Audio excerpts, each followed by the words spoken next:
ওয়ালাইকুম এভরিওয়ান পদ্মা আড়ালে সবাইকে স্বাগতম। দেশ ও দেশের বাইরে যেখান থেকে আমার ভিডিও দেখছেন আশা করি সবাই ভালো আছেন। আলহামদুলিল্লাহ আমরাও ভালো আছি। আজকের ভিডিওটা হচ্ছে সকালের নাস্তা দিয়ে শুরু করছি। সকালের নাস্তায় আজকে হচ্ছে নান রুটি আর সাথে মিষ্টি। খেয়ে দেখতেছি কিরকম লাগে। আসলে অনেক মজা লেগেছে খাবারটা। নান রুটির সাথে মিষ্টি। চায়ের সাথেও নান রুটি অনেক খাওয়া যায়। ভালো মজাদার লাগে। আমি হচ্ছে নাস্তাটা শেষ করে নিচ্ছি এখন। এটা হচ্ছে আপুর বাসা থেকে আসার সময় আপু কয়েক ধরনের মিষ্টি দিয়ে দিয়েছে।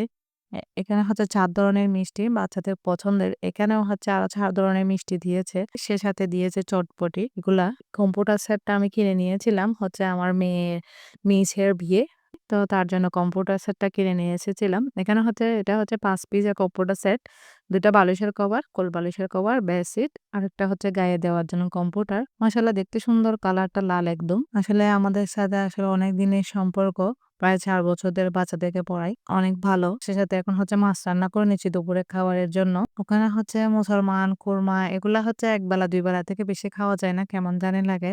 আসলে নরমাল খাবারটাই হচ্ছে সবচাইতে বেস্ট। এখন হচ্ছে আমি পোপা মাছ রান্না করে নিচ্ছি। একটু পানিও দিয়ে দিয়েছি। এখানে হচ্ছে মাছের মাথা দিয়ে আমি শিম রান্না করব। শিমগুলো ধুয়ে পরিষ্কার করে নিয়েছি। এখন হচ্ছে মাছের মাথাগুলো একটু কষিয়ে নিয়ে এখন শিমগুলা দিয়ে দিব। আসলে শিম খেতে আমার অনেক ভালো লাগে। দেখুন মাশাআল্লাহ দুপুরের রান্না প্রায় রেডি হয়ে এসেছে মাছ। ভিডিওর যদি কোনো অংশ ভালো লাগে এটা লাইক এবং সাবস্ক্রাইব করবেন। ভালো থাকবেন, সুস্থ থাকবেন। আল্লাহ হাফেজ।